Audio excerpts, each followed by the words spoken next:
ఎన్నికల ముందు చంద్రబాబు నాయుడు ఎన్నికల సభల్లో సూపర్ 6కి సంబంధించి కానీ లేకపోతే ఇంకొన్ని అధికారంలోకి వస్తే ఏం చేస్తాం రాష్ట్రానికి, లేకపోతే ఎలాంటి కార్యక్రమాలు చేయబోతున్నాం అనేది ఎన్నికల ముందు బాగా చెప్పేవారు. ఆ చెప్తున్న క్రమంలో ఒక కొత్త కాన్సెప్ట్ని ఇంట్రడ్యూస్ చేసే ప్రయత్నం చేశారు. అది ఏంటంటే పూర్ టు రిచ్ అని పదే ఆయన జనాన్ని ఎడ్యుకేట్ చేసే ప్రయత్నం చేశారు. చాలామందికి అర్థం కాల నిజానికి కూడా పూర్ టు రిచ్ అంటే. ఓకే, పూర్ టు రిచ్ని అర్థం చేసుకుంటే మనం పేదల్ని ధనికులుగా మార్చాము. ధనికులు అంటే ఓ అంబానీలా అదానీలా కాదు, కానీ గౌరవప్రదంగా బతికే స్థాయికి వాళ్ళ కాళ్ళ మీద వాళ్ళు నిలబడి పిల్లల్ని చదివించుకోవడం, ఒక మంచి కనీసం నిరుపేదలుగా కాకపోయినా మధ్యతరగతి స్థాయిలోనే బతికే విధంగా చేయాలనేది ఆయన కాన్సెప్ట్. అందులో భాగంగా పూర్ టు రిచ్ అనే దానికి ఆయన ఎన్నికల ముందు నాటికి ఆయన మైండ్లో ఒక కాన్సెప్ట్ ఉన్నట్టుంది. అదొకటి ఎన్నికల ముందు బాగా ప్రచారం చేశారు. ఆయన అధికారంలోకి వచ్చిన తర్వాత రీసెంట్గా ఒక 3 నెలల క్రితం P4 అనే ఒక కాన్సెప్ట్ని ప్రజలకు పరిచయం చేసే ప్రయత్నం మొదలుపెట్టారు. పబ్లిక్ ప్రైవేట్ పీపుల్ పార్ట్నర్షిప్ అనేది అంతకుముందు పబ్లిక్ ప్రైవేట్ పార్ట్నర్షిప్ అనేది కూడా చంద్రబాబు నాయుడు తయారు చేసిన కాన్సెప్టే. అది అంటే రోడ్లు వేయడం కానీ, లేకపోతే కొన్ని ప్రాజెక్ట్స్ కానీ, లేకపోతే డ్యామ్స్ కానీ, లేకపోతే ఇంకేమైనా ఇటువంటివి పబ్లిక్ ప్రైవేట్ అంటే పబ్లిక్ అంటే ప్రభుత్వము ప్రైవేట్ భాగస్వామ్యంతో కట్టి కొంతకాలం వాళ్ళు మెయింటైన్ చేసి వాటి మీద వాళ్ళకి కొంత రెవెన్యూ వచ్చేలాగా చేసి ఆ తర్వాత దాన్ని పూర్తిగా ప్రభుత్వ పరం చేసే విధానం పబ్లిక్ ప్రైవేట్ పార్ట్నర్షిప్ అంటే 3P అనమాట. ఇప్పుడు P4, అది P3, ఇది P4. ఈ P4 విధానంలో ఆయన తీసుకున్న ఇదేంటంటే పూర్తిగా పేదరిక నిర్మూలన కోసం ఈ P4 విధానాన్ని ఎంచుకున్నారు ప్రధానంగా. ఇంకా నెక్స్ట్ దీంట్లో ఈ P4లోనే ఇంకా పబ్లిక్ ప్రైవేట్ పీపుల్ పార్ట్నర్షిప్ అంటే బహుశా వీటిని నిర్మాణం అంటే ఇన్ఫ్రాస్ట్రక్చర్లో కానీ, రోడ్లలో కానీ ఇటువంటి వాటిలో కూడా ప్రజల్ని భాగస్వాములు చేస్తారేమో అనేది నాకైతే ఒక డౌట్ ఉంది.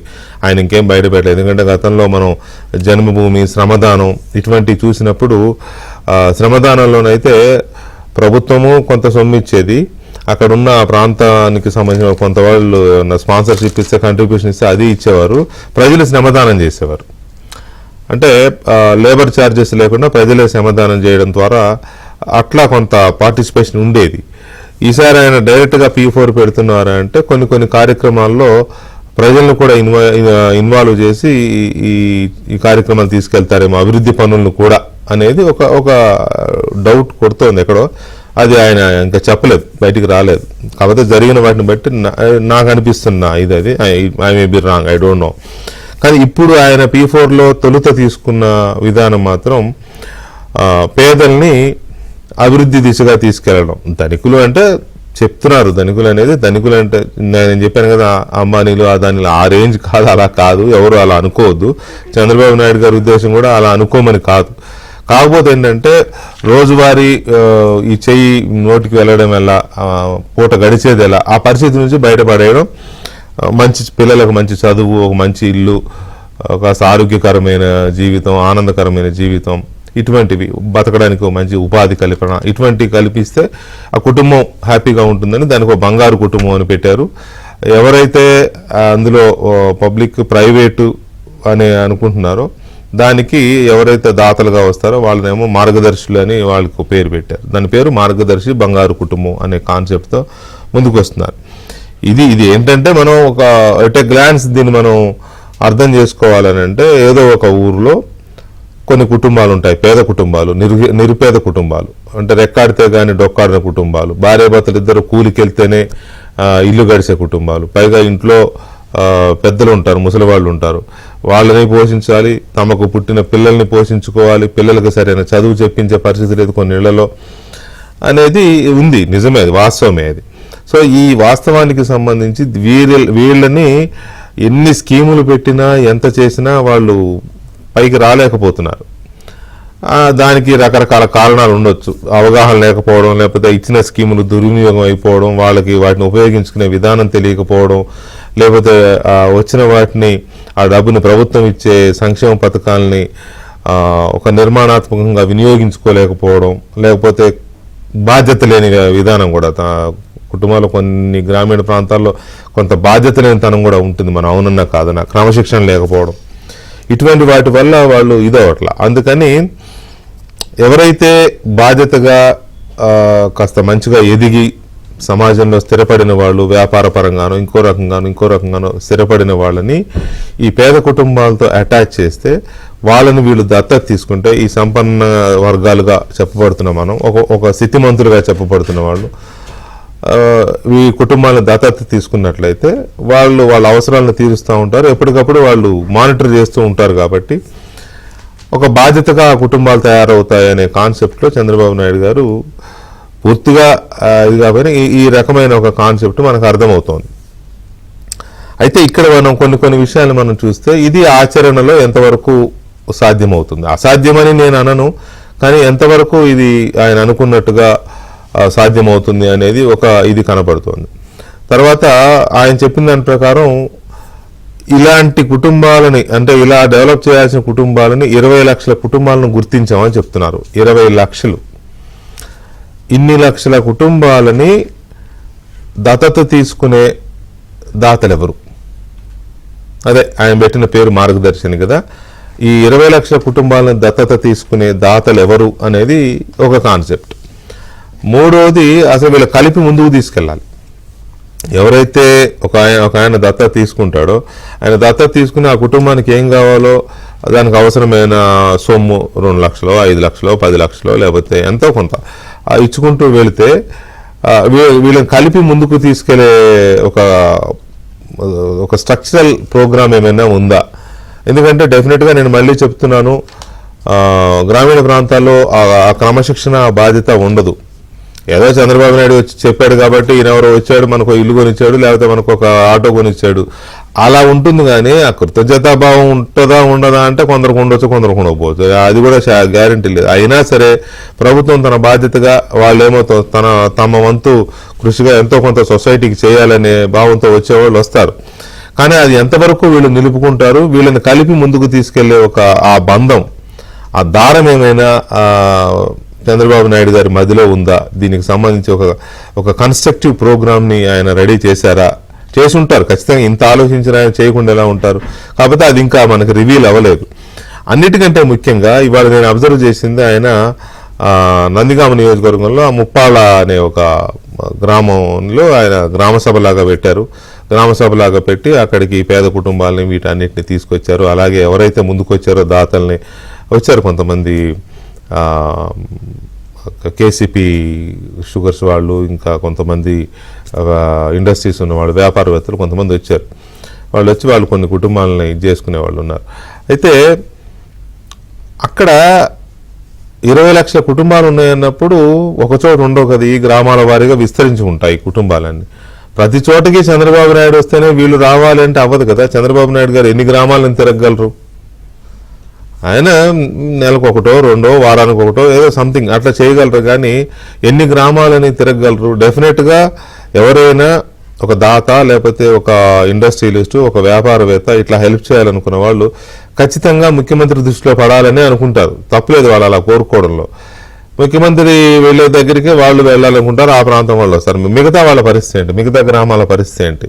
మిగతా మంత్రులు, లేకపోతే పవన్ కళ్యాణ్, ఉప ముఖ్యమంత్రి పవన్ కళ్యాణ్ కానీ, లోకేష్ కానీ, లేకపోతే ఇంకా ఇతర వాళ్ళు చాలామంది ఉన్నారు. వీళ్ళు ఎలా యాక్షన్ ప్లాన్ తీసుకుంటున్నారు అనేది నాకు ఒకటి అర్థం కాలేదు. దానికి సంబంధించి ఏంటి? అలాగే అన్నిటికంటే ఇంపార్టెంట్, అసలు ఈ డిమాండ్స్కి లిమిట్ ఎక్కడ? ఇప్పుడు సపోజ్ ఒక కుటుంబం ఉంది, ఆ కుటుంబం పేద కుటుంబం, 2 పిల్లలు 3 పిల్లలు ఉన్నారు, ఇంట్లో ఒకళ్ళో ఇద్దరో ముసలి వాళ్ళు ఉన్నారు, భార్య భర్త, వీళ్ళు బతకాలి. రోజు కూలికి వెళ్తే, భార్య భర్తలు ఇద్దరు కూలికి వెళ్తే తప్ప ఆ ముసలి వాళ్ళని పోషించుకోలేరు, ఇటు పిల్లల్ని పోషించుకోలేరు, పిల్లల్ని బడికి పంపలేరు. ఇవన్నీ చాలా కార్యక్రమాలు. మరి దీనికి ఎట్లా లిమిట్ ఎట్లా? ఇవాళ మనం ముప్పాళ్ళలో చూస్తే ఒక భార్య భర్తలు వచ్చారు. ఆమెమో నేను కుట్టు పని నేర్చుకున్నానండి, నా కుట్టు మిషన్ కొనివ్వండి అంది. బాగుంది. నా భర్తకి ఆటో కొనివ్వండి, ఆయన ఆటో నడుపుకుంటాడు అంది. బాగుంది. ఆ నెక్స్ట్ ఇంకొక ఆయన వచ్చాడు. వచ్చి ఆయనదే అదే పరిస్థితి, కొంచెం బెటర్గానే కనిపించాడు, కానీ ఓకే నిరుపేద కుటుంబమే. ఆయన నాకు ట్రాక్టర్ కొనివ్వండి అన్నాడు. ట్రాక్టర్ అంటే మరి ఈ రోజుల్లో 10 లక్షలు అవుతుంది. సుమారుగా 10 అంటే 9 కావచ్చు 11 కావచ్చు సుమారుగా చెప్తున్నా. ఆటో అంటే ఓకే అలా 2 లక్షల్లో వచ్చేస్తుందేమో. కుట్టు మిషన్ అనేది 10,000 మహా అయితే. సో వీటికి లిమిట్ ఎక్కడ? ఇంకొక ఆయన వచ్చి ఇంకేదైనా అడగవచ్చు, కారు కొనిమ్మనొచ్చు, ట్యాక్సీ నడుపుకుంటాను కారు కొనిమ్మని అడగవచ్చు. సో వీటిని ఎలాగా ఫిక్స్ చేస్తారు, లేకపోతే ఒక లిమిటేషన్ ఏమైనా పెట్టుకున్నారా? ఇటువంటి చాలా కీలకమైన అంశాలు ఉన్నాయి. డెఫినెట్గా ఇది ఆచరణలోకి వెళ్తున్న కొద్దీ ఇటువంటి అంశాలు ఇంకా బయటకు వస్తూ ఉంటాయి. దాన్ని ఎప్పటికప్పుడు కార్యక్రమాన్ని ఇది చేసుకుంటూ వస్తారు.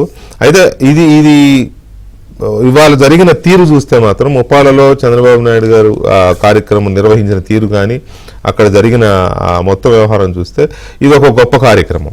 ఇది నిజంగా కూడా ఒక ఆదర్శవంతమైన ఒక నవోదయం, ఒక మహోదయం లాంటి కార్యక్రమమే. అయితే నెక్స్ట్ లెవెల్కి దీన్ని ఎలా తీసుకెళ్తారు? ఆయనలాగా మిగతా వాళ్ళు కూడా దాన్ని ఎంతవరకు ఇన్వాల్వ్ అవుతారు? ఎమ్మెల్యేలు ఇన్వాల్వ్ అవ్వాలి ఎక్కడికక్కడ. అసలు నన్ను అడిగితే వాళ్ళు కూడా దత్తత తీసుకోవాలి. గతంలో మోదీ గారి ప్రభుత్వంలో సంసద్ డిస్ట్రిక్ట్ అని సంథింగ్ అలాంటి ఏదో పెట్టి, అంటే ప్రతి ఎంపీ తన ఎంపీ కాన్స్టిట్యున్సీలో ఒక విలేజ్ని దత్తత తీసుకోవాలి, అట్లాంటిది ఏదో పెట్టారు. అట్లాగే ఎమ్మెల్యేలు ఎంపీలు కూడా కుటుంబాలను దత్తత తీసుకుంటారు, మంత్రులు కూడా. చంద్రబాబు నాయుడు తలపెట్టిన P4 విధానం, మార్గదర్శి బంగారు కుటుంబం అనే పేదరికానికి సంపన్నులకి ఒక సంధానంలాగా చేసి వాళ్ళని పేద కుటుంబాలను ముందుకు తీసుకెళ్లే, అభివృద్ధి దిశగా తీసుకెళ్లే కార్యక్రమానికి సంబంధించి చర్చను చూస్తున్నాం మనం. చర్చలో ఏపీ కాంగ్రెస్ అధికార ప్రతినిధి నాగార్జున గారు, అలాగే సీనియర్ జర్నలిస్టు విక్రమ్ గారు, అండ్ తెలుగుదేశం పార్టీ నాయకులు మాజీ మంత్రి డొక్కా మాణిక్య ప్రసాద్ గారు, అలాగే ఏపీ ప్రణాళికా సంఘం మాజీ ఉపాధ్యక్షులు కుటుంబరావు గారు మనతో చర్చలో పాల్గొంటున్నారు. ముందుగా వరప్రసాద్ గారు నమస్తే అండి. నమస్తే అండి. నమస్తే వరప్రసాద్ గారు, దీని మీద అంటే ఈ P4 మార్గదర్శి అండ్ బంగారు కుటుంబం, దీని మీద ఒక క్లారిటీ ఉందా అందరికీ?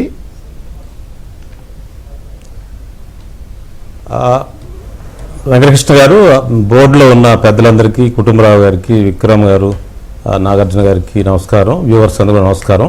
నమస్తే సార్. ఈరోజు ముఖ్యమంత్రి గారు గత ఉగాది నుంచి ఈ P4 కార్యక్రమాన్ని గురించి చెప్తా ఉన్నారు. P4 కార్యక్రమం ద్వారా పేదరికాన్ని అడ్రస్ చేయాలనేది ఆయన యొక్క ఉద్దేశం, పేదరిక నిర్మూలన జరగాలనేది ఆయన ఉద్దేశం.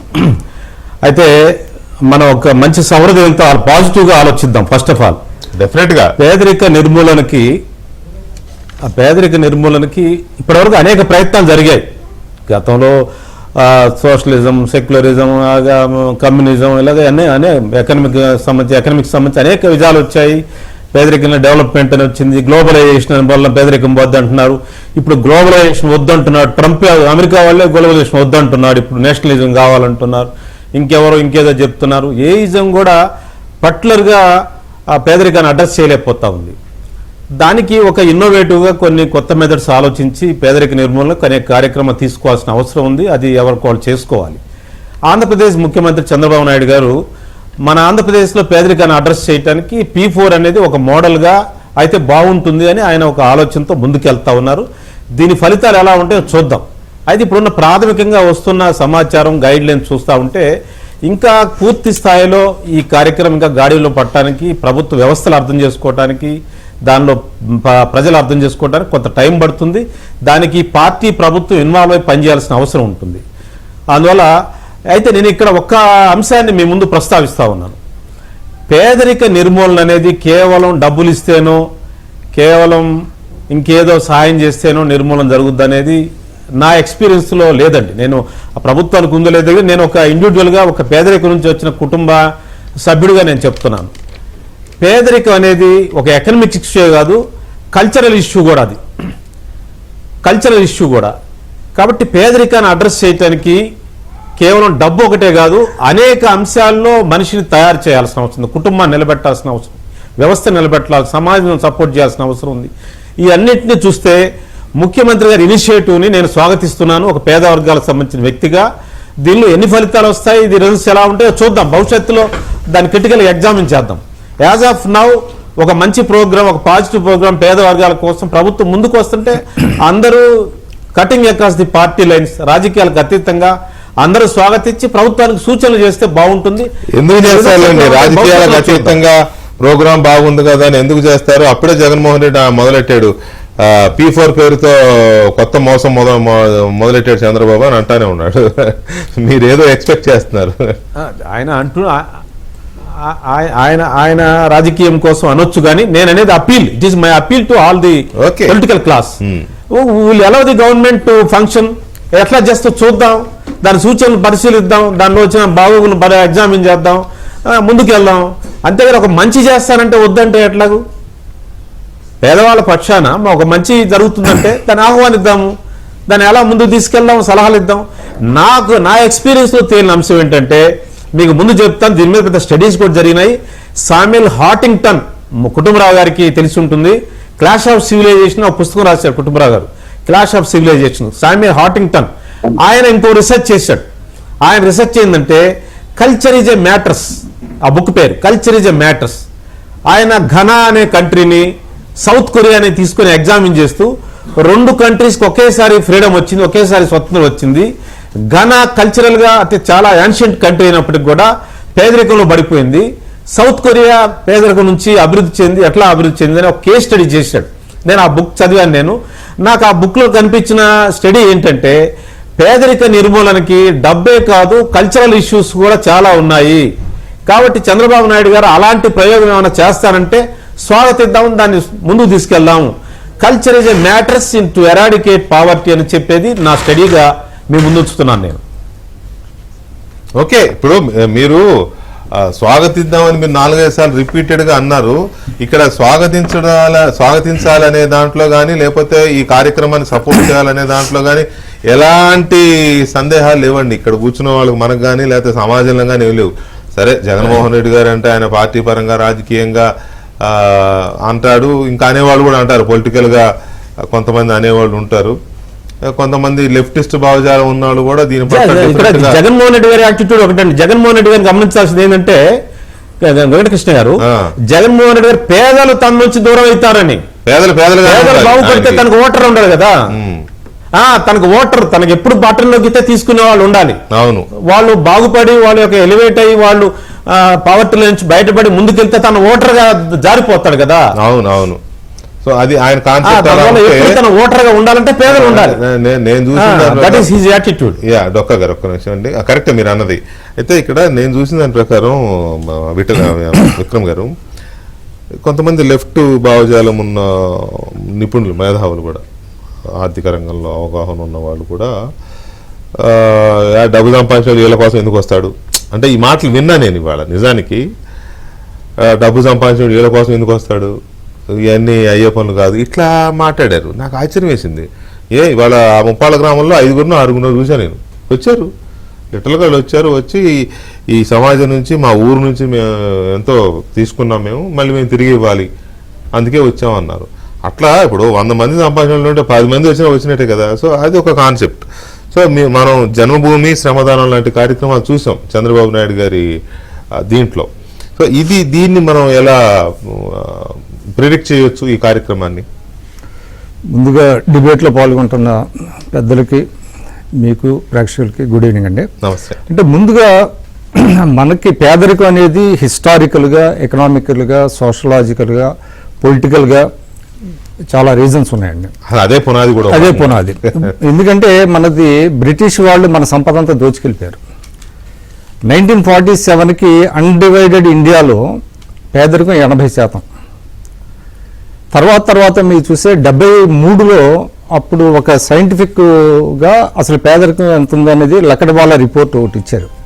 73లో 55% వచ్చింది. సరే, అట్లాగా ఒక్కొక్క డికేడు తర్వాత మీకు ఆర్థిక సంస్కరణలు మొదలైన సమయంలో, ఆర్థిక సంస్కరణలు మొదలవక ముందు మన ఇండియాలో గ్రోత్ రేట్ ఓన్లీ 3 to 4% ఉందండి, మనందరికీ తెలుసు. ఆర్థిక సంస్కరణలు మొదలైన తర్వాత మనకి 7 to 8% గ్రోత్ రేట్ వచ్చింది, ఆర్థిక అభివృద్ధి రేటు. అయితే ఏమైంది అక్కడ, rich have become richer and poor have become poorer. ఆ డివైడ్ పెరుగుతూ వచ్చింది. అంటే సంపద పెరిగిన సంపద ఎక్కడికి వెళ్తుందంటే కేంద్రీకృతం అయిపోయింది, కొంతమంది చేతుల్లోకి కేంద్రీకృతమైంది. సో ఆ డివైడ్ ఎలాగ నేరో డౌన్ చేయాలనేది అది పెద్ద సమస్య. అది అయితే ఇక్కడ ఒక ఐడియాలు ఎలా జీవితాన్ని మారుస్తాయని మనం చెప్పుకుంటాం కాబట్టి 2000 ముందు భారతదేశంలో అప్పుడు ఎలా లెక్కేసేవాళ్ళు అంటే మన దగ్గర పండించినటువంటి ధాన్యాలు ఎంత, మిగులు ధాన్యాలు ఎంత అని చెప్పేవాళ్ళు. అప్పుడు అమర్త్య సేన్ ఒక థియరీ చెప్పాడు. దేశంలో ఉన్న జనాభా మొత్తం 2 పూట్ల కడుపు నిండా తిన్న తర్వాత మిగిలిన ధాన్యాలనే మిగులు ధాన్యాలు అనాలి తప్ప, మీరు పండించిన దేశంలో 50% మంది అర్ధాకలితోనో పూర్తి ఆకలితోనో ఉంటే వాటిని మిగులు ధాన్యాలు అనరు, వాటిని స్టార్వేషన్ గ్రెయిన్స్ అనాలి. అంటే ఆకలి ధాన్యాలు రా బాబు, ఇవి మిగులు ధాన్యాలు కాదు, మీ కాన్సెప్ట్ తప్పని చెప్పాడు. అక్కడ నుంచి ఫుడ్ సెక్యూరిటీ అక్కడి నుంచి అది అప్పుడు సుప్రీంకోర్టు కూడా ఏం చెప్పిందంటే, మీరు ఆహార ధాన్యాలన్నీ గోడౌన్లో పెట్టుకుంటున్నారు, అవి రాటన్ అయిపోతున్నాయి, ఎలుకలు తినేస్తున్నాయి, అది తీసి బయటికి ప్రజలకు ఇవ్వండి అంటే, that way the food for work has formulated. ఆలోచన అప్పుడు పనికి ఆహార పథకం అనేది వచ్చిన తర్వాత చంద్రబాబు నాయుడు గారు సీఎంగా ఉన్నప్పుడు, అప్పుడు మీకు ఏంటంటే పని చేసే వాళ్ళకి ఇంకా డబ్బులు కాంపోనెంట్ అంటే నగదు కాంపోనెంట్ ఇవ్వకుండా బియ్యం ఇచ్చేవాళ్ళు. 55 లక్షల టన్నులు బియ్యం తీసుకొచ్చారు విత్ ఇన్ 5 yearsలో. అది తర్వాత మీకు 2005లో మీకు తెలుసు అది ఏమైందంటే, అప్పుడు యూపీఏ 1లో ఒక ఆహార భద్రతా చట్టాన్ని తీసుకొచ్చారు. అప్పుడు గ్రామీణ, ఇప్పుడు నరేగా అంటున్నాం కదా, ఆ నరేగా అనేటువంటి తీసుకొచ్చారు. దాని తర్వాత మీకు గణనీయంగా పేదరికం తగ్గింది. ప్రస్తుతం లెక్కల ప్రకారం చూసినట్లయితే మీకు 2021 నాటికి ఇప్పుడు 11.9% ఉంది పేదరికం. సరే, పేదరికం లెక్కలు తర్వాత లక్కడవాలా కమిటీ రిపోర్ట్ వచ్చింది, టెండూల్కర్ కమిటీ రిపోర్ట్ అని వచ్చింది, రంగరాజన్ కమిటీ వచ్చింది. ఈ పేదరికానికి డెఫినేషన్ కూడా మనం తప్పుగా మనం రోజుకు 30 రూపాయలు ఆదాయం దాటితే పేదరికం లేనట్టేనని సోనియా గాంధీ ఎవరు అంటే, సరే నీకు 30 రూపాయలు ఇస్తాం బతికేస్తాం అని కూడా అన్నారు. అది దీనికి 2 ఉన్నాయి డెఫినేషన్, క్యాలరీస్ బట్టి లెక్కేస్తున్నారు. 2100 క్యాలరీల ఆహారం కనుక తీసుకుంటే అది అర్బన్ లో అది బిలో పావర్టీ లైన్ కింద రాదు. అదే రూరల్ అయితే 2400 క్యాలరీస్. సో ఆ లెక్కలు ఎలా ఉంటే, ఇప్పుడు మనం ఏంటంటే ఒక ఐడియాని ఎలాగ మార్చారు అనేది. ఇప్పుడు చంద్రబాబు నాయుడు గారు 1997లో జన్మభూమి కార్యక్రమాన్ని పెట్టారండి. అప్పుడు కూడా చాలా స్కెప్టికల్గా ఉన్నారు చాలామంది, ఎవరు వస్తారు ఎవరు చేస్తారనేది. బట్ జన్మభూమి దాదాపుగా 30 పైగా 35-36 సార్లు జన్మభూమి జరిగింది. జన్మభూమి సమయంలో ఏం చేశారంటే, అప్పుడు కమ్యూనిటీ వర్క్స్ బాగా జరిగినాయి. అంటే రోడ్లు వేశారు, డ్రైన్స్ చేసుకున్నారు, చెరువులు ఇవన్నీ సిల్ట్ అంతా తీశారు, తర్వాత వాటర్ ట్యాంకర్స్ కట్టారు, ఆర్ఓ ప్లాంట్స్ ఏర్పాటు చేశారు, తర్వాత ఎన్ఆర్ఐలు వచ్చారు, ఇక్కడ కూడా వచ్చారు. అంటే మనం ఏంటంటే దానివల్ల ఎంత అద్భుతమైనటువంటి పనులు జరిగినాయి అంటే, మీకు శ్రమదానంతో పాటు డబ్బులు ఇచ్చారు. అసలు మొత్తం అంటే మనం పుట్టి పెరిగిన ఊరికి ఏదో ఒకటి చేయాలి అనేటువంటి ఒక కాన్సెప్ట్ ముందుకు వచ్చారు చాలామంది. అద్భుతంగా జరిగింది ఆ వర్క్స్ అన్ని. 2004 వరకు జరిగింది. తర్వాత సరే గవర్నమెంట్ పోయింది, అదంతా పోయింది. నేను అనుకోవటం P4 అనేది it is nothing but another form of Janmabhoomi అండి. నెక్స్ట్ లెవెల్ ఆఫ్ అది జన్మభూమి. అయితే ఇప్పుడు ఇక్కడ ఏంటంటే ఇండివిజువల్స్ టార్గెట్ చేస్తున్నారు. అప్పుడేమో కమ్యూనిటీ వర్క్స్ జరిగినాయి. ఇక్కడ ఏం చేస్తున్నారంటే ఆయన 10% సంపన్నులు ఎవరైతే ఉన్నారో వాళ్ళు 20% ఉన్నటువంటి పేదలను ఆదుకోవాలంటున్నారు. ఇవాళ పేదలు అంటే మనకి చాలా మంది మనకి తెలుసు, అసలు ఆధార్ కార్డు లేని వాళ్ళు, ఓటర్ కార్డు లేనటువంటి వాళ్ళు ఉంటారండి. అసలు మనం పట్టించుకోవాలి. ఇప్పుడు మీరు మీ కారుతో వెళ్తా ఉంటే జూబ్లీ చెక్ పోస్ట్ దగ్గర కొంతమంది వస్తారు, టాయ్స్ అమ్ముతారు, వాళ్ళు వీళ్ళు నొమాడిక్ ట్రైబ్స్ ఉన్నారు, మీకు ఊరుకు దూరంగా ఉంటారు. ఏది మనకి గంగిరెడ్డి వాళ్ళు అంటారు, వాళ్ళు ఇట్లాంటి వాళ్ళు కొన్ని ఉన్నారు. అసలు వాళ్ళు అసలు ప్రభుత్వ లెక్కలకి ఎక్కనటువంటి వాళ్ళకు కూడా తెలియదు, వాళ్ళకి తెలియదు. వాళ్ళు అసలు జనజీవన శ్రమంతిలో విసిరేసినట్టుగా ఉంటారండి. వాళ్ళందరినీ తీసుకురావాల్సినటువంటి, అంతే ఇవాళ మీకు కనుక అంటే ఆర్థిక వ్యత్యాసాలు కనుక తగ్గకపోతే సొసైటీలో అది చాలా విపరిణామాలకి దారితీస్తుంది. అందువల్ల చంద్రబాబు నాయుడు గారు ఒక మంచి ఉద్దేశంతో ఇది అటెంప్ట్ చేశారు. అయితే మీరు అన్నది చాలా ఇంపార్టెంట్. దీనిని సరే దాన్ని నెక్స్ట్ తీసుకుందాం. ఎందుకంటే అది ఈ రెండింటిని కలిపి ముందుకు తీసుకెళ్లాల్సిన ఒక బంధం ఏదో ఉండాలి. ఒక దారం లాంటిది ఏదో ఉండాలి, లింక్ అనేది లింక్ ఉండాలి. ఆ లింక్ ని ఎలాగా ఎస్టాబ్లిష్ చేస్తారు అనే దాంతో పాటు వచ్చే వాళ్ళకి అట్రాక్షన్ ఏంటి, అది కూడా కొంత చాలా వ్యాలిడ్ పాయింట్ కదా అది. అవును. ఎవరైతే మేము దత్తత తీసుకుంటామో ఒక కుటుంబానో 4 కుటుంబాలను దత్తత తీసుకుని వచ్చే వాళ్ళకి ఎలాంటి అట్రాక్షన్ ఉంటుంది అనేది. తర్వాత అసలు ముందు క్యాడర్స్లో not only Telugu Desam party cadre, అసలు మొత్తంగా సమాజంలో దీని పట్ల అవగాహన కూడా రావాల్సిన అవసరం ఉంది. గారు మీరు ఫైనాన్షియల్ ఎక్స్పర్ట్ కాబట్టి మిమ్మల్ని అడిగే ముందు మన కాంగ్రెస్ అధికార ప్రతినిధి నాగార్జున ఉన్నాడు, ఒకసారి తను అడగాలి. ఎందుకంటే నాగార్జున ఈ మధ్య ఒక కామెంట్ చేశాడు, నేను ఎక్కడో ఒక వీడియో చూశాను. నువ్వు మంచి పని చేసావు ఆ కామెంట్ చేయడం వల్ల. ఏంటంటే అది ఆ వీడియో నేను చూస్తే అసలు ఈ P4 అనే దాని మీద తెలుగుదేశం పార్టీ ఎమ్మెల్యేలకే అవగాహన లేదు అన్నావు. అందులో నాకు కొంత లాజిక్ కనపడింది. నేను అడిగాను కూడా, క్లారిటీ ఉందా అందరికి? What is P4, what is మార్గదర్శి బంగారు కుటుంబం, ఈ క్లారిటీ ఉందా చాలా మంది? కానీ ఇప్పుడు ఆయన కూడా అడిగాను, స్టార్టింగ్ వరప్రసాద్ గారిని కూడా అడిగాను, క్లారిటీ ఉందా మీకు అని. సో ఎందుకు అనిపించింది మీకు అలాగా? నువ్వేం అర్థం చేసుకున్నావు? సార్ అక్కడ చాలా మంది ఎమ్మెల్యేలు ఏంటంటే, ఎమ్మెల్సీగా చాలా మంది ఏం చెప్తున్నారంటే P4 అంటే దాని మీనింగ్ తిరుగులు ఏం చెప్తున్నారంటే పేదవాళ్ళని ధనికులు చేయటం అనే పథకం అని చెప్తున్నారు. కానీ అక్కడ పీపుల్ అంటే పబ్లిక్ అంటే ఎవరు, ప్రైవేట్ అంటే ఎవరు, లేదంటే పీపుల్స్ అంటే ఎవరు, ఆ మూడు డెఫినేషన్ చాలా మంది తెలుగులో తెలియలేదు సార్. ఓకే. ఎందుకంటే అంబాటి రాంబాబు గారు కూడా పెద్ద మేధావి సార్, మీకు తెలుసు కదా. అంబాటి రాంబాబు గారు కూడా ఆయన డిబేట్లో మాట్లాడుతా, ఒక ప్రెస్ మీట్లో మాట్లాడుతా ఆయన ఏమన్నారంటే పబ్లిక్ ప్రైవేట్ పీపుల్, పబ్లిక్ అంటే పీపుల్సే కదా, మరి ఆ రెండు సపరేట్గా ఎందుకు రాసావు, ఇంత మేధావి నాకే అర్థం కావట్లేదు అని చెప్పి అంబాటి రాంబాబు కూడా మినిస్టర్ నీటి పారుదల శాఖ, భారీ నీటిదల పారు శాఖ మంత్రి చేసిన అంబాటి రాంబాబు కూడా దాని మీనింగ్ అర్థం కాలేదు సార్. పబ్లిక్ పీపుల్ ఒకటే అనుకుంటున్నారు సార్. ఇంకా సో అలాంటి మేధావులకి వాళ్ళు మినిస్టర్లు ఇచ్చి ప్రెస్ మీట్ ముందు కూర్చోబెట్టడం జరిగింది సార్. రైట్. మినిస్టర్ గారు, ఎక్స్ మినిస్టర్ గారు ఏంటంటే సార్, అపోజిషన్ అంటే మీరు వైసీపీ ఒకటే కాదు సార్, కాంగ్రెస్ ఉంది సార్, మమ్మల్ని కూడా కొంచెం గుర్తించండి సార్ మీరు. అంటే అందరూ సహకరించాలన్నారు వరప్రసాద్. కాంగ్రెస్ పార్టీ గురించి సార్ మా వాయిస్ కూడా మీరు వినాలి సార్. వింటారు, చెప్పండి సార్. ఇది నారా చంద్రబాబు నాయుడు గారు సూపర్ 6లో భాగంగా P4 అనేది అంటే అక్కడ ఏం పెట్టారంటే పూర్ టు రిచ్ అనే ఒక పథకాన్ని మేము ఇంప్లిమెంట్ చేస్తామని చెప్పి ఆ రోజు నారా చంద్రబాబు నాయుడు గారు వాళ్ళ manifesto, not poor to rich, rich to poor. లేదు sir, poor to rich sir, పేదవాళ్ళని పూర్ టు రిచ్ అని చెప్పేసి మేనిఫెస్టోలో పెట్టడం జరిగింది సార్. ఆ సూపర్ 6 భాగంగా ఇంత తొందరగా ఇంప్లిమెంట్ చేశారు సార్. దాన్ని మేము బ్లేమ్ చేయం సార్, ఎందుకంటే ఇప్పుడే అమలుపరిచారు కాబట్టి అందులో లోటుపోట్లు ఏమైనా ఉంటే మేము చెప్పగలం.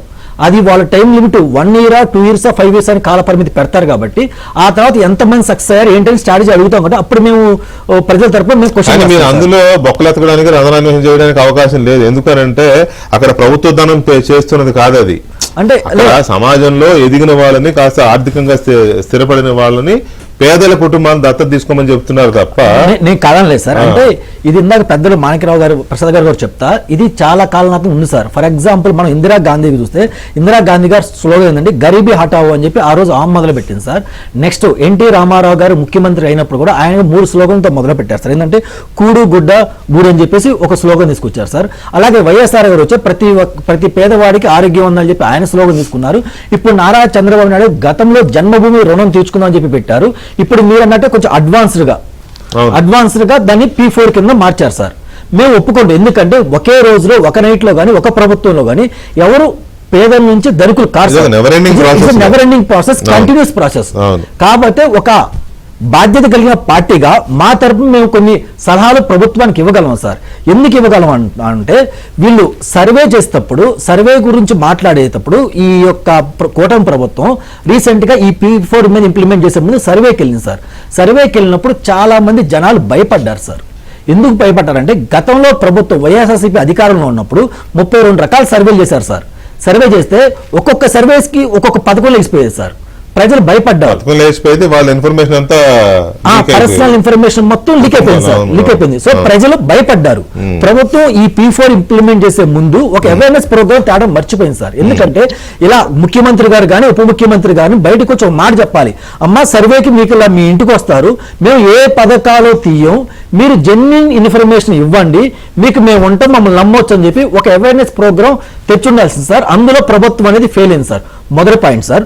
రెండో పాయింట్, నెక్స్ట్ ఇలా నాన్ అప్లికబిలిటీలో అంటే ఈ P4 లోకి ఎవరు వస్తారు ఎవరు రారనే దాని కింద గవర్నమెంట్ కొన్ని డెఫినేషన్ ఇచ్చింది సార్. అందులో మొదటిగా ఏంటంటే సార్, గవర్నమెంట్ ఎంప్లాయీ అయితే P4 కింద రారు అని చెప్పింది సార్. కాకపోతే పెద్దలు నేను సూచించేది ఏంటంటే, గవర్నమెంట్ ఎంప్లాయీ కూడా 10,000కి 15,000కి 18,000కి పనిచేసే వాళ్ళు కూడా ఉన్నారు. ఆడ గవర్నమెంట్ ఎంప్లాయీకి మీరు శాలరీ ఒక లిమిట్ పెడితే బాగుండేది సార్. ఎందుకంటే ఈ రోజు చేస్తారేమో, ఎందుకంటే 20 లక్షల కుటుంబాలు ఐడెంటిఫై చేసామని చెప్పారు. అదే సార్, అంటే ఇక్కడ ఐడెంటిఫికేషన్ చేయడం అయిపోయింది సార్.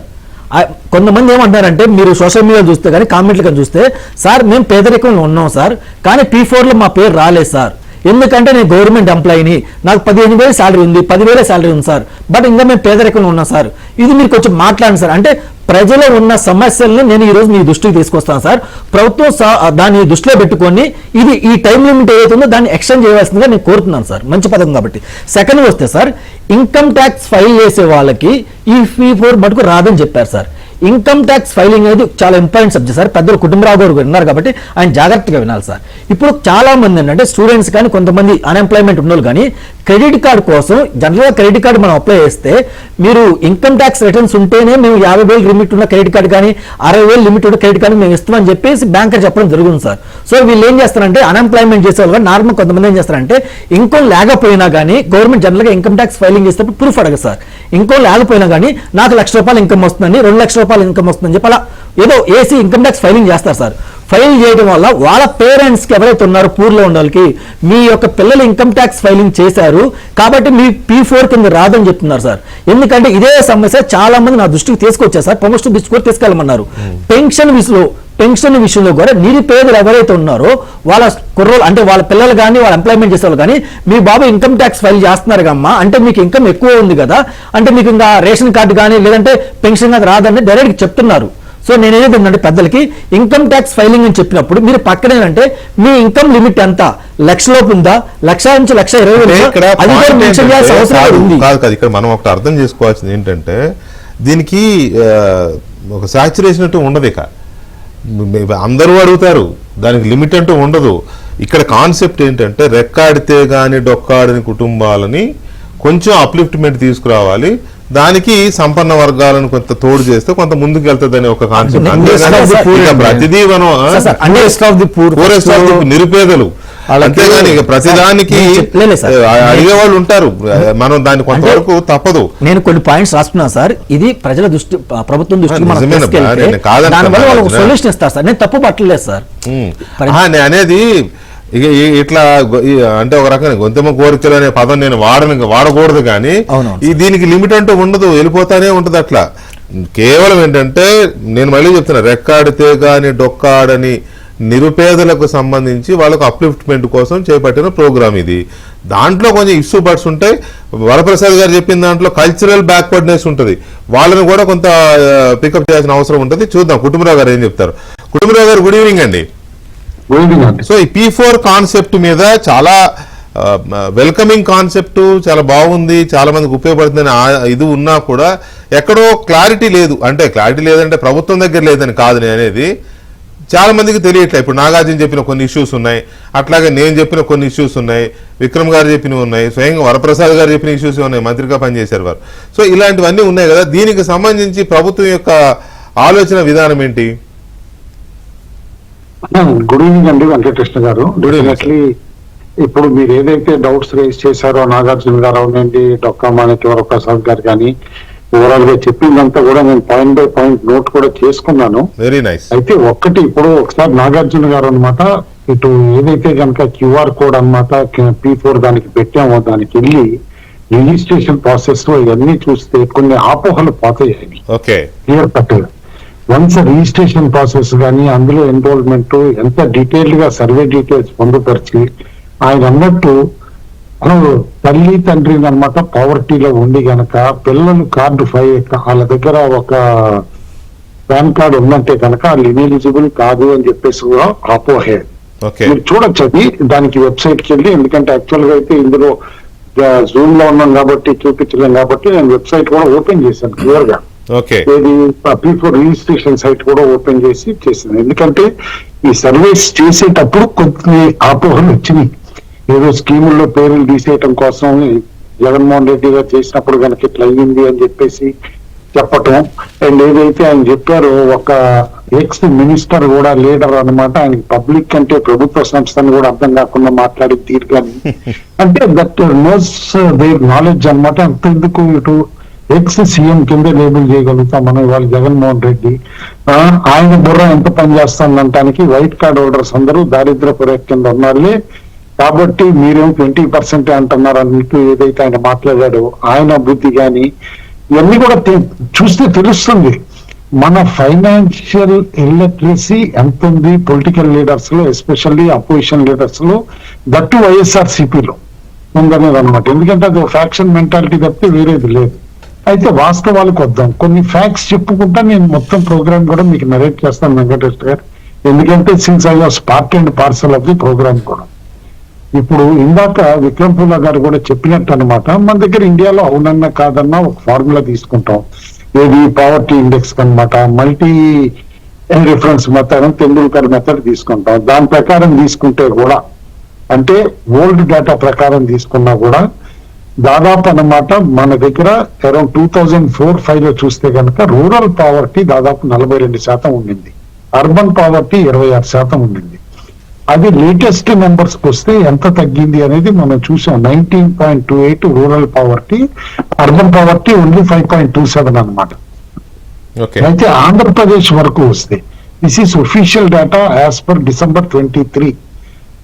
ఆంధ్రప్రదేశ్ లో rural poverty 7.71, urban poverty around 2.2. ఆ మల్టీ రిఫరెన్స్ మెథడ్ లో కంబైన్డ్ గా చూస్తే కూడా 4.19 పావర్టీ ఉంది. ఇది అన్క్వశ్చనబుల్ డేటా అని చెప్పేసి అంటాను కేంద్ర ప్రభుత్వం, ఎందుకంటే ప్లానింగ్ కానీ అన్ని దాని ప్రకారం అవుతాయి కాబట్టి.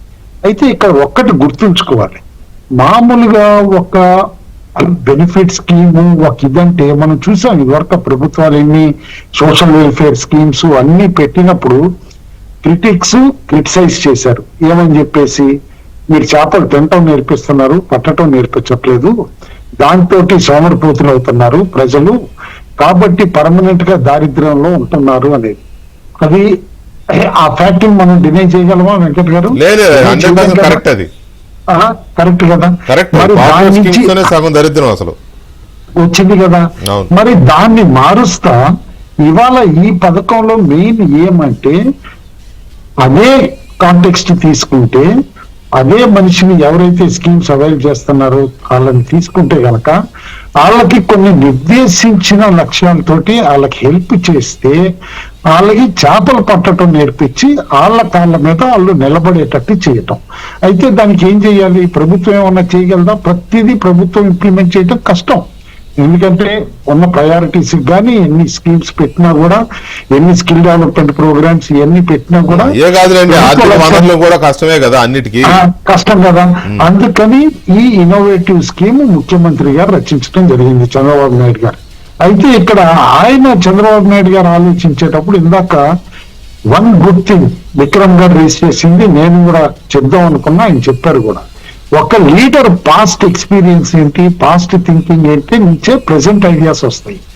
ఆయన పాస్ట్ థింకింగ్ జన్మభూమి ఐడియా దగ్గర నుంచి మొదలయ్యి ఆ తర్వాత 2014-19లో smart ward smart village programme దగ్గర నుంచి కూడా చూసి అక్కడ అడాప్షన్ ఎట్లా జరిగింది అన్ని చూసుకుని ఇవాళ P4 ప్రోగ్రామ్ కి నాంది పలికారు. ఇవాళ మన రాష్ట్రంలో 26 జిల్లాలు ఉన్నాయి, 679 మండలాలు ఉన్నాయి. నన్ను అడిగితే ఒక్క మండలం, ఒక్క మేజర్ కంపెనీ కానీ హెచ్ఎన్ఐ కానీ తీసుకుని అందులో ఎవరైతే పావర్టీలో ఉన్నారో వాళ్ళ కాళ్ళ మీద నిలబడేటప్పుడు ఒక అడాప్షన్ దత్తత తీసుకుని చేయలేవండి. కొన్ని కంపెనీలకి రిజర్వ్స్ 3,000 కోట్లు 4,000 కోట్లు కూడా ఉన్నాయి. కొంతమంది ఇండివిజువల్స్ కి మోర్ దాన్ ₹1 కోటి ఇన్కమ్ ట్యాక్స్ పర్ ఇయర్ కడుతున్నాళ్ళే మన ఆంధ్రప్రదేశ్ లో కూడా 300-400 మంది ఉన్నారు. ఇలా చాలా మంది పర్సనల్ ఇన్కమ్ ట్యాక్స్ నేను అనేది అనమాట, ఇదనమాట. కాబట్టి వీళ్ళందరూ ఒక చేయూత ఇచ్చి బడుగు వర్గాల్ని అప్లిఫ్ట్ చేయటానికి ఒక స్టెప్ తీసుకోలేరా అని. అయితే ఇప్పుడు చెప్తాను, భారతదేశంలో ఇదివరకు అటెంప్ట్ చేశారు. ఇందాక మీరు ఓపెనింగ్ రిమార్క్స్ లో అన్నారు ఇది ప్రధానమంత్రి గారు ఎంపీస్ అందరినీ కూడా అవును. సంసద్ ఆదర్శ్ గ్రామ్ యోజన అని చెప్పేసి చేయమని. అవును. ఇన్ఫాక్ట్ ఆ సంసద్ ఆదర్శ్ గ్రామ్ యోజనలో చాలా మంది మర్చిపోయి ఉంటారు, బట్ పాపులర్ ప్లేయర్ కాబట్టి సచిన్ తెండూల్కర్ మన దగ్గర నెల్లూరు దగ్గర చేసిన ఏదో కంట్రీగా, ఏదో రాజుగారి కంద్రిగా, అదే పొట్టంరాజు వారి కంద్రిగా అంటారు అనమాట. అదే వైఎస్ చౌదరి గారు అప్పుడు మినిస్టర్ గాని ఎంపీగా కూడా ఉన్నారు, సుజనా చౌదరి గారు. ఆయన కొన్నవారాన్ని ఎట్లా అడాప్ట్ చేసుకుని చేశారు. నిర్మలా సీతారామన్ గారు కూడా ఏదో విలేజ్ ని అడాప్ట్ చేసుకున్నారు మరి. అవును, తీసుకున్నారు. ఇట్లా ఇప్పుడు కొన్ని ఏదైతే గనక ఎక్స్పెరిమెంట్స్ ఇది వరకు లీడర్స్ చేశారో, గవర్నమెంట్స్ చేసినాయో, ఆ ఎక్స్పీరియన్సెస్ అన్ని గుర్తు పెట్టుకునే ఇప్పుడు ఈ ప్రోగ్రామ్ చేయటం జరిగింది. ఇందులో ప్రభుత్వం పని ఏంటంటారు? ప్రభుత్వం పని ఫెసిలిటేటర్, అది అర్థమైంది.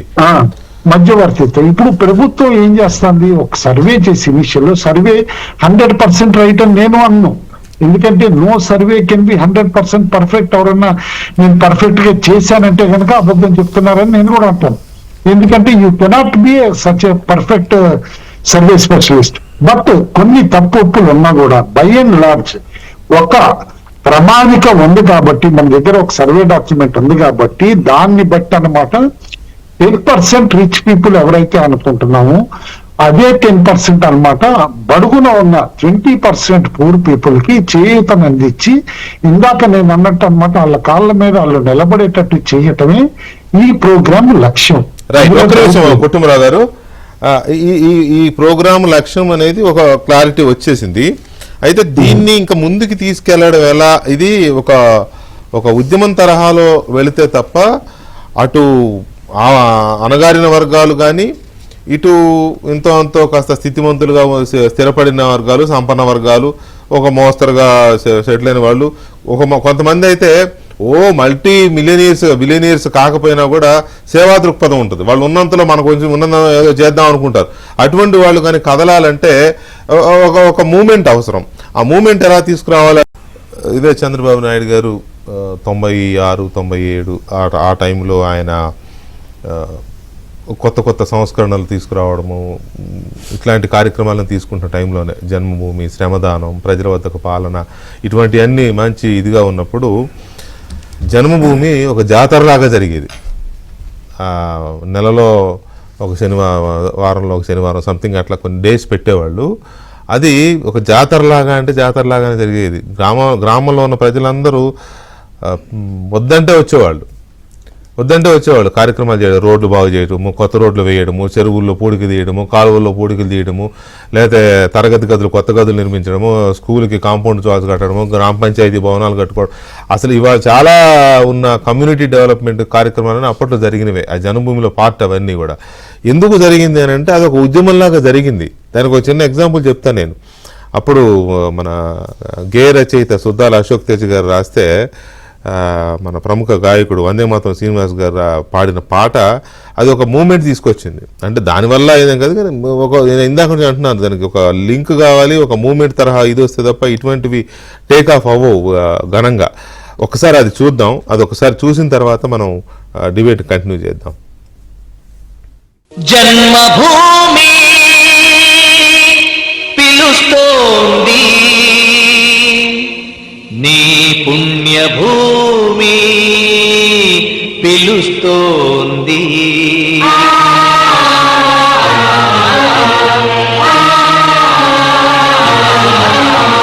తరలుదాము రండి మనం జన్మభూమికి, తల్లి పాల రుణం కొంత తీర్చడానికి.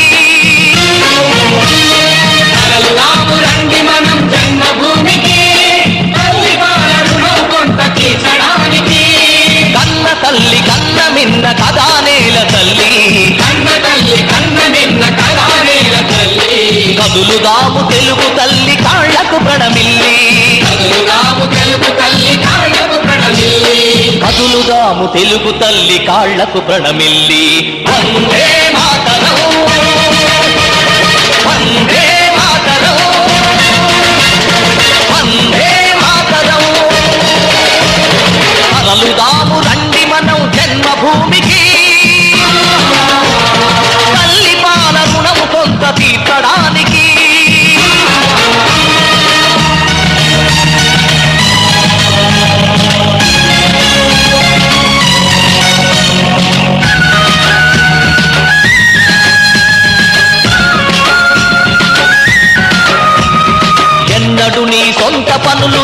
నిర్లక్ష్యం చేయవు. ఎందుకు మరి ఒక్కసారి పల్లె సేవ చేయవు? ఏడాదికి ఏడాది నీ కోసమే నువ్వు, అందులోంచి ఒక్కరోజు నీ ఊరికి ఇవ్వు. తరలుదాము రండి మనం జన్మభూమికి, తల్లి పాల రుణము కొంత తీర్చడానికి.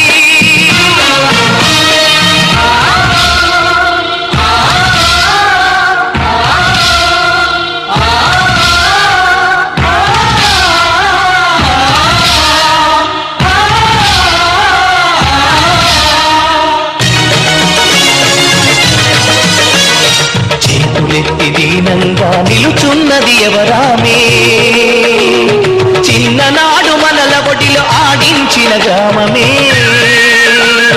పల్లె తల్లి కళ్ళ నీళ్లు తుడితే బాధ్యత నాది, పల్లె తల్లి కళ్ళ నీళ్లు తుడితే బాధ్యత నాది. అనుకుంటే మనసుంటే ఊరు వాడ మనది,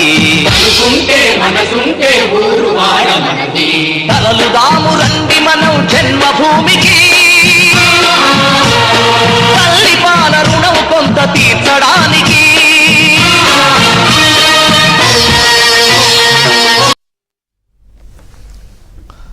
ఇది అప్పట్లో ఆ జన్మభూమి అనే కార్యక్రమాన్ని అసలు ఒక రకంగా చెప్పాలంటే ఒక ఉద్యమం తరహాలో తీసుకెళ్లిన ప్రోగ్రామ్స్లో ఈ పాట ఒకటి.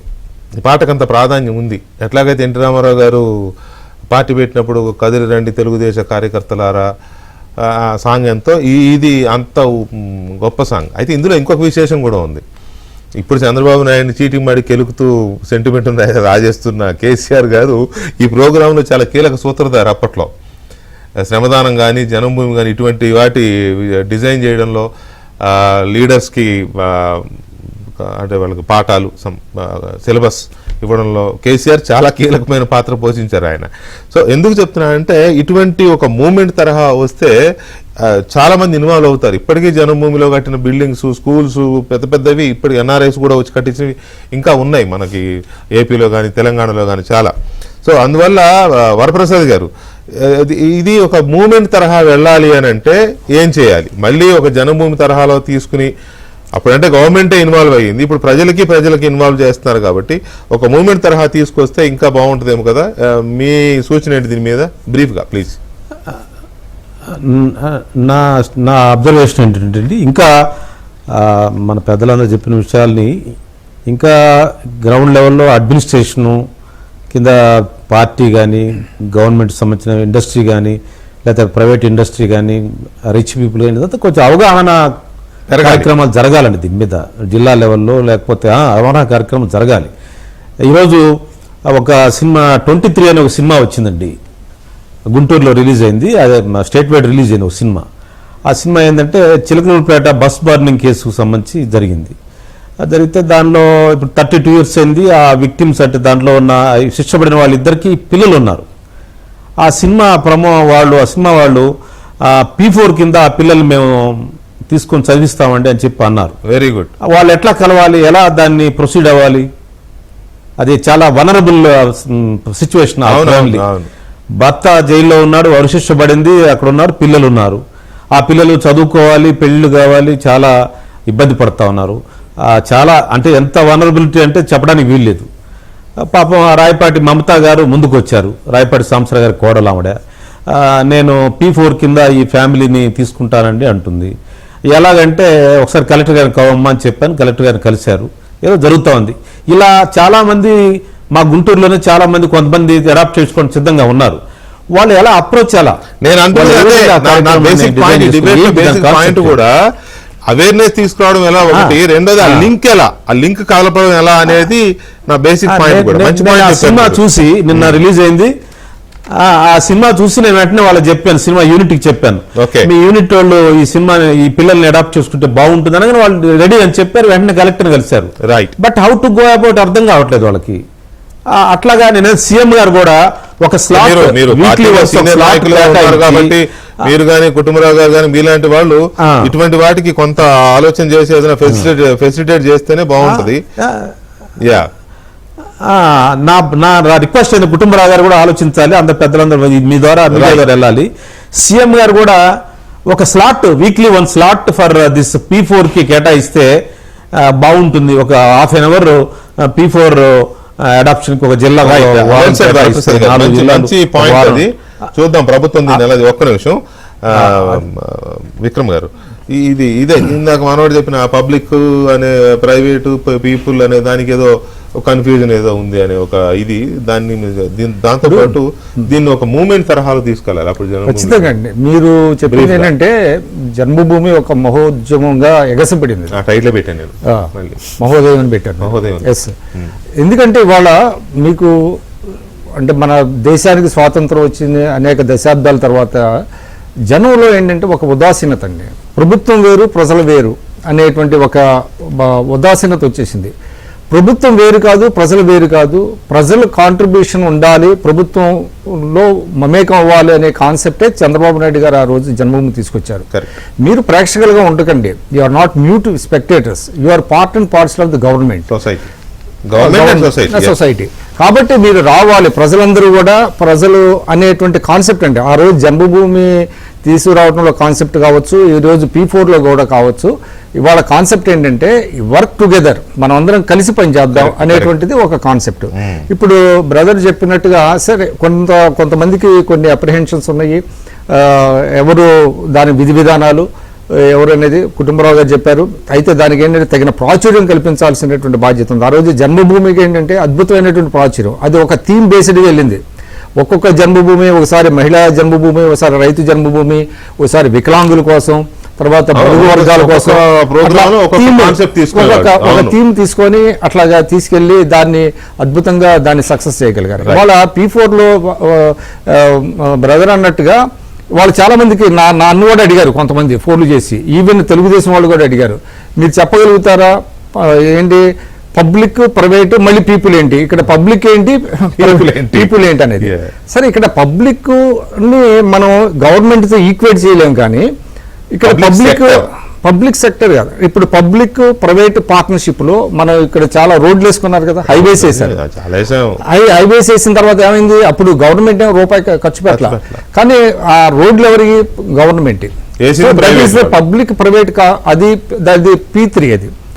ఇప్పుడు పబ్లిక్ ఏంటంటే ఇండివిజువల్స్. ఇవాళ పబ్లిక్ అనేది ఒక సెక్టర్ అండి, పీపుల్ అనేది ఇండివిజువల్స్ కింద వస్తారు.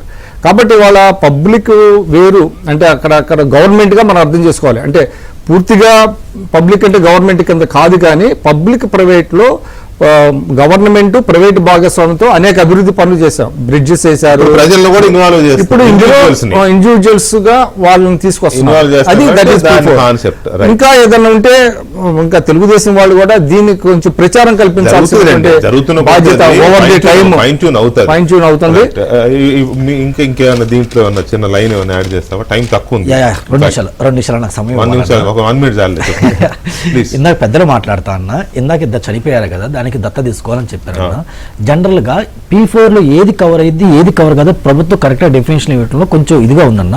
అది క్లారిటీ డెఫినేషన్ చేయాలి. రేపు కాకపోతే ఎల్లుండైనా సరే మేము కాదు ఏదో పార్టీ అయినా సరే భయం చేస్తారు. ఏం భయం చేస్తారు, మీరు అందరూ రీచ్ చేస్తున్నారా, చాలా మంది పేదలు ఉన్నారు వాళ్ళ పరిస్థితి అంటారు. జనరల్ గా ప్రభుత్వం ఏంటంటే పేదోళ్ళని పూజ చేస్తుందా, నిరుపేదోళ్ళని అప్లిఫ్ట్ చేస్తుందా అనేది కాదన్నా, అది డెఫినేషన్, జనరల్ డెఫినేషన్. నిరుపేదలు అంటే ఎవరు వస్తారు, ఈ కాలం రెండోది ఏంటంటన్నా, సో ఇప్పుడు ఎవరైతే ఇద్దరు ఇదయ్యారో వాళ్ళు డెఫినెట్ గా P4లో కవర్ కావచ్చు, కవర్ కాకపోవచ్చు. వాళ్ళు నిరుపేదలు అయితే కవర్ వస్తారు. ఆ డేటా ఎలా వస్తుందని పెద్దలు అడిగారు, నాకు తెలిసి నేను చెప్తాను. ఐ థింక్ ప్రభుత్వం ఏంటంటే ఆగస్టు 25 వరకు ఒక లిమిట్ పెట్టుకుంది. ఆ లిమిట్ లో ఎవరైతే నిరుపేదలు ఉన్నారో వాళ్ళు వెబ్సైట్ లో పొందుపరుస్తూ, ఆ వెబ్సైట్ లో పొందుపరిచిన వాళ్ళు ఎవరైతే డబ్బున్న వాళ్ళు వాళ్ళు ఏ గ్రామం తరపు కానీ లేదంటే మండలం తరపు కానీ నియోజకవర్గం తరపు వాళ్ళు ఫిల్టర్ పెట్టుకొని చూసుకొని వాళ్ళు సెలెక్ట్ చేసుకోవచ్చు ఒక ఆప్షన్ ఇచ్చింది. అదైతే మీరు గమనించాలన్నా. ఇంకపోతే ఇందులో ఒక చిన్న విషయం అంటే ఇంకోటి ఏంటంటే, ఇందులో చాలా మంది సర్వే చేసేటప్పుడు ఆ సర్వే ఎవరికి ఇచ్చారంటే గ్రామంలో ఉన్న సచివాలయ ఉద్యోగులకు ఇచ్చారు. వాళ్ళు కొంతమంది కరెక్ట్ గా చేశారు, కొంతమంది కరెక్ట్ గా చేయలేదు. ఇందాక పెద్ద కుటుంబరావు గారు చెప్తూ ఏ సర్వే 100% కరెక్ట్ గా అని చెప్పారు. ఓకే, అది మనం యాక్సెప్ట్ చేయాలి. అలాగే ఎవరైనా మిస్ అయితే, ఎవరైనా ఈ సర్వేలో ఎవరైనా మిస్ అయితే వాళ్ళకి కొంత టైం ఇచ్చి ఆ యొక్క ఆ నోడల్ ఆఫీసర్ ఒక ఆఫీసర్ని పెట్టి వీళ్ళు ఇచ్చిన వినతి పత్రాలు సేకరించి తప్పు ఒప్పు ఏదో ఉండి వాళ్ళు ఇచ్చిన రిపోర్ట్ గుడ్ ఏదో మంచిగా చెప్పి అది తీసుకోవాలని చెప్పి మేము కోరుకుంటున్నాం. కుటుంబరావు గారు, ఫైనల్ గా ఇక్కడ ఇప్పుడు మన వరప్రసాద్ గారు చెప్పిన ఒక ఎగ్జాంపుల్ కనుక నేను నిజానికి నా పాయింట్ నేను మిమ్మల్ని అడగాలనుకున్న కూడా అదే, లాస్ట్ కి ఆయన మంచి ఎగ్జాంపుల్ చెప్పారు. ఇక్కడ చూడండి, మన నీడీ పీపుల్ ఎవరున్నారో వాళ్ళు ఐడెంటిఫై చేయడం ఈజీనే. సరే, కొంతమంది అటు ఇటు మిస్ అయినా మనకున్న ప్రభుత్వానికి ఉన్న యంత్రాంగం ద్వారా ఐడెంటిఫై చేయొచ్చు. కానీ ఎవరైతే దాతలుగా వస్తారో, రావాలనుకుంటున్నారో, సర్వ్ చేయాలనుకుంటున్నారో వాళ్ళకి వీళ్ళకి లింక్ కలపడం ఎలా అనే దాని దగ్గరే ఎక్కడో చిన్న ఇది కనబడుతోంది. దానికి సంబంధించి ఏమన్నా వాళ్ళకి ఇప్పుడు ఉదాహరణకి అదేంటది కార్పొరేట్ కంపెనీలు సర్వీస్ సిఎస్ఆర్ ఫండ్స్ ఉంటాయి, అటువంటి వాళ్ళని ఏమన్నా దీంట్లోకి పూలప్ చేయడమా, లేకపోతే ఎవరైనా ఇండివిజువల్స్ కానీ లేకపోతే కంపెనీలు కానీ స్వచ్ఛందంగా చేస్తే వాళ్ళకి ఏమన్నా ఈ ట్యాక్స్ ఇప్పుడు అది 80Gనా 80C అంటారు కదా, 80G అటువంటివి ఏమన్నా ఇటువంటివి చేస్తే దానికి ఏమన్నా ఫెసిలిటీ అంటే ఇంకొంతమంది ఎక్కువ మంది రావడానికి అవకాశం ఉంటుంది నాకు అనిపించిన మాట చెప్తున్నా. సో అది దీంతో కంక్లూడ్ చేయండి మీరు ప్లీజ్. డెఫినెట్లీ అండి, ఎందుకంటే ఇప్పుడు 5-6 పాయింట్స్ ఏవైతే ఇప్పుడు ముగ్గురు స్పీకర్స్ కూడా రేస్ చేశారో 1 by 1 అన్నమాట, వరప్రసాద్ గారు చెప్పినట్టు అనమాట. లైక్ ఆ ఎగ్జాంపుల్ ఏదైతే చెప్పారో వ్యాలిడ్ ఎగ్జాంపుల్, అది it's not an isolated one అనమాట. అట్లాంటివి చాలా కూడా ఉంటాయి కేసులు అనమాట. అయితే డెఫినెట్లీ ఈ ప్లాట్ఫామ్ అనమాట ఏదైతే గనక ఒక ఫెసిలిటేటర్ గా అని చెప్పేసి ప్లానింగ్ డిపార్ట్మెంట్ తోటి ప్లాట్ఫామ్ క్రియేట్ చేశాము, ఇందులో అనమాట మ్యాచింగ్ చేయటం ఎట్లా, అటు రిచ్ని పూర్ని అనమాట, ఆ తర్వాత మళ్ళీ ట్రాకింగ్ ఎట్లా చేయాలి. కాబట్టి ఈ ప్రాసెస్ అంతా కూడా జరుగుతుంది. అయితే ఇనీషియల్ స్టేజ్ లో ఉన్నాం కాబట్టి డెఫినెట్లీ మీరు అన్నట్టు అవగాహన ఇంకా కాస్త లోపించింది ప్రజల్లో, డెఫినెట్లీ పెరుగుతుంది కూడా అనమాట, పెంచడం కూడా జరుగుతుంది ప్రభుత్వం తరఫున. ఎవ్రీ స్టెప్ కూడా తీసుకుంటున్నాం 1 by 1 అనమాట, వీక్ ఆన్ వీక్ కూడా ఈ ప్రోగ్రెస్. ఎందుకంటే చంద్రబాబు నాయుడు గారు ఫ్రమ్ హార్ట్ ఇనిషియేట్ చేసిన ఇది స్కీమ్ ఇది, అండ్ అది కూడా ఉగాది నాడు ఇనిషియేట్ చేసిన స్కీమ్. కాబట్టి ఇది సక్సెస్ చేయటం అనేది సమాజానికి కూడా మస్ట్ అండ్ షుడ్ అని చెప్పేసి అని అంటాను. ఇవాళ ఇంత అసమానతలు నెలకొన్న సమాజంలో కాస్త ఈక్విటీ తీసుకురావాలి, సమానత్వం తీసుకురావాలంటే కనుక ఇలాంటి program must and should successful చేయటం. ఖచ్చితంగా అవేర్నెస్ కానీ కాస్త అండర్స్టాండింగ్ కానీ ఇంప్రూవ్ చేయాలి. అండ్ ఏదైతే ఇందాక వరప్రసాద్ గారు అన్నట్టు వీక్లీ స్లాట్ కింద ఎట్లా చేయాలి ముఖ్యమంత్రి గారు కూడా, అంటే నన్ను అడిగితే కనుక అసలు మిషన్ మోడ్ లో తీసుకెళ్ళాలి. ఇప్పుడు ఇందాక విక్రమ్ గారు చెప్పినట్టు జన్మభూమిని ఏ విధంగా మిషన్ మోడ్ లో అప్పుడు నడిపించారు, ఈ ప్రోగ్రామ్ కూడా ఒక వెర్టికల్ అంటూ క్రియేట్ చేసి ప్లానింగ్ డిపార్ట్మెంట్ కింద ఇనిషియేట్ అయింది కాబట్టి ఆ వెర్టికల్ ని హెడ్ చేస్తా preferably non political subject understanding ఉన్న వాళ్ళని పెట్టి డ్రైవ్ చేస్తే ఖచ్చితంగా సక్సెస్ఫుల్ చేయొచ్చు. సక్సెస్ అవుతుందని నేను 101% కాన్ఫిడెంట్ గా ఉన్నా. ఎందుకంటే ఇది వరకు ప్లానింగ్ లో నేను పనిచేసిన విస్తృతంగా ఉన్న స్కిల్ సెట్స్ తెలుసు, ఏ విధంగా చేయాలన్నది కూడా తెలుసు, అండ్ ప్రభుత్వం చేస్తుందని చెప్పేసి అనుకుంటున్నాను. నాగార్జున గారు అన్నట్టు కూడా అనమాట వ్యాలిడ్ క్వశ్చన్స్ రేస్ చేశారు. బట్ ఫర్ న్యాచురల్ ఒక కామన్ మ్యాన్ కనమాట ఈజీగా అనమాట ఎట్లా అండర్స్టాండ్ చేసుకోవాలి, ఎవరు అతి ఎక్కువ పేదరికంలో ఉన్నారు, ఎవరు తక్కువ పేదరికంలో ఉన్నారు అనేది ఒక కాంక్రీట్ డెఫినేషన్ మనం ఇవ్వకపోయినా, ఇక్కడ ఏంటంటే ఒక్కటి నేను చెప్పేది, మనం ఎంతో కొంత సంపాదించాం, మనం సంపాదించింది సమాజానికి ఎట్లా తిరిగి ఇవ్వాలి. తిరిగి ఇవ్వటంలో ఒక రోడ్డు కట్టడం లేకపోతే ఒక బిల్డింగ్ కట్టడం అది కాదు. ఒక కుటుంబాన్ని సపోజ్ అనమాట పైకి తీసుకొస్తే దారిద్ర్యం నుంచి కొన్ని జనరేషన్స్ బాగుపడతాయి, కొన్ని జనరేషన్స్. అదర్వైజ్ ఆ కుటుంబం పర్మనెంట్ గా ఓన్లీ వన్ ఆఫ్ ఏదో ఇవాళ ఫీజు కట్టేసి చదివాడో లేదో అనేది వదిలిపెట్టకుండా ఫీజు కట్టడంతో పాటు చదువుతున్నారా లేదా, పిల్లలు చదువుతున్నారా, కాలేజీకి వెళ్తున్నారా, ఆ ఫాలో అప్ ట్రాకింగ్ అనేది ఈ ప్రోగ్రామ్ లో వన్ ఆఫ్ ద ఎసెన్షియాలిటీస్ అనమాట. అవన్నీ చేస్తున్నాము. అయితే ఇక్కడ ఒక్క లాస్ట్ బట్ నాట్ లీస్ట్ అనమాట, ఇందాక వరప్రసాద్ గారు చెప్పినట్టు ఆయన చెప్పిన పుస్తకం నేను చదివాను. It was an very interesting book కూడా అనమాట, the clash of civilisations in remaking of world order అని చెప్పేసి హంటింగ్టన్. మోస్ట్ ఇంపార్టెంట్ మెసేజ్ అది ఇవాళ సమాజానికి కూడా పనికొచ్చేది ఏంటంటే కల్చరల్ రిలీజియస్ ఐడెంటిటీలే పాపులర్ కాన్ఫ్లిక్ట్ అని చెప్పేసి అనమాట. అంటే ఏ ప్రాబ్లమ్స్ కైనా కూడా అక్కడ రెండింటి నుంచి ఆరిజిన్ అవుతుందని. పావర్టీకి కూడా ఇవాళ ఆరిజిన్ అనమాట, దారిద్ర్యానికి కూడా ఆరిజిన్ అనమాట. అట్లా ఆ కల్చరల్ అండ్ రిలీజియస్ ఐడెంటిటీస్ నుంచి వస్తుంది అనేది క్లియర్ గా చెప్పింది. ఎందుకంటే ఆయన పుస్తకం రాసేటప్పుడు ఆయన శిష్యుడికి రిప్లైగా రాశారు, ఫ్రాన్సిస్ ఫుకుయామా అన్నమాట, Okay. End of history last one అని దానికి. కాబట్టి సరే just this is a point unrelated గానా, బట్ వెల్ రిసీవ్డ్ అండి. ఇలాంటి programs more and more conduct చేయాలి, ఛానల్స్ కూడా కండక్ట్ చేస్తే గనక అవేర్నెస్ కూడా పెరుగుతుంది. దాతలు అన్నమాట వాళ్ళ మనం ఏమి చెయ్యాలి, సమాజానికి ఏమి తిరిగిద్దాము, ఆర్ట్ ఆఫ్ గివింగ్ అనేది ప్రపంచవ్యాప్తంగా ఉద్యమంగా నడుస్తోంది. Bill gates art of living ఎలాగో ఆర్ట్ ఆఫ్ గివింగ్ కూడా అంతే ముఖ్యం. ఇక్కడ అజీజ్ ప్రేమ్జీ గారు కానీ ఇట్లా అన్నమాట అందరూ ఏ విధంగా చేస్తున్నారని చూసి మన స్థాయిలో ఏదో అందరూ చేశారు కదా అని మన ఆస్తిలో మొత్తం ఇచ్చేయమని సగం ఇచ్చేయమని అట్లా కాదు.